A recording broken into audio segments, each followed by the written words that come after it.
I propose the following 7 points.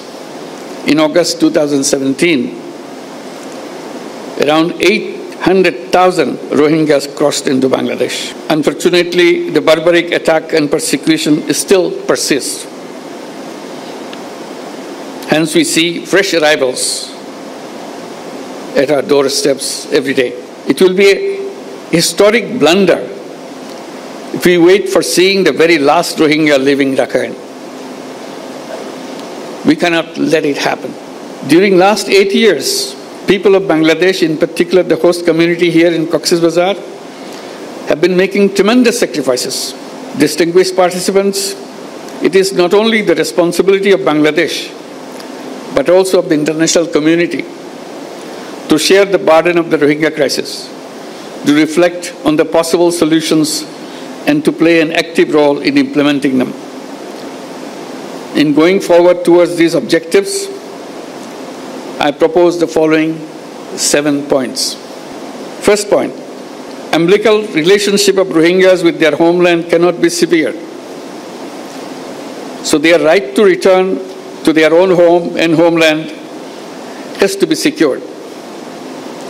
Therefore, we urge all parties and partners to work hard for charting a practical roadmap for their speedy, safe, and dignified, voluntary, and sustainable return to their homes in Rakhine as soon as possible. We must not be held hostage to mere rhetoric. The time is for action right now. Second point, undiminished contribution of donors and humanitarian partners is essential to ensure continuity of life-saving programs. We make an appeal to the international donors to enhance their commitments in order to fill out the fund gaps in the Joint Response Plan of 25-26. At the same time, we urge upon the stakeholders to undertake consolidated efforts for adequate and sustainable funding for future as well. Third point, all acts of violence against Rohingya must cease immediately. We urge upon the Myanmar authorities as well as the Arakan army to ensure safety, security, and livelihood of the Rohingyas. They should make sure that no more Rohingyas enter into Bangladesh. At the same time, they must allow internally displaced persons from camps in central and northern Rakhine to return to their homes inside Myanmar as soon as possible. Fourth point, a platform for consultation or dialogue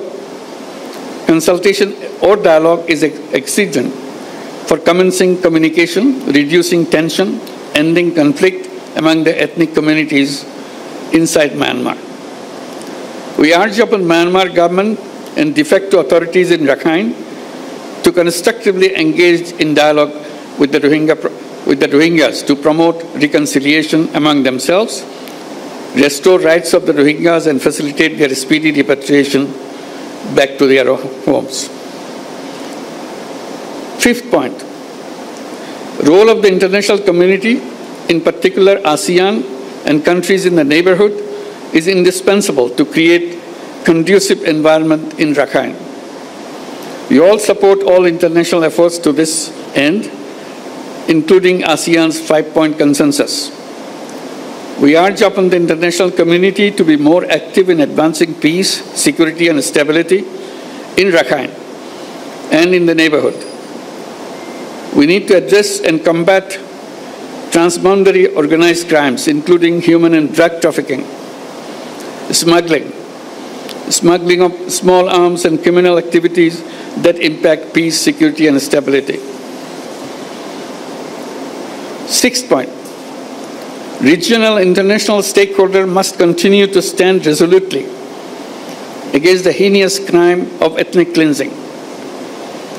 Towards that, we urge upon all to calibrate their relationship with Myanmar and Arakan army and all parties to the conflict in order to promote an early resolution of the protracted crisis.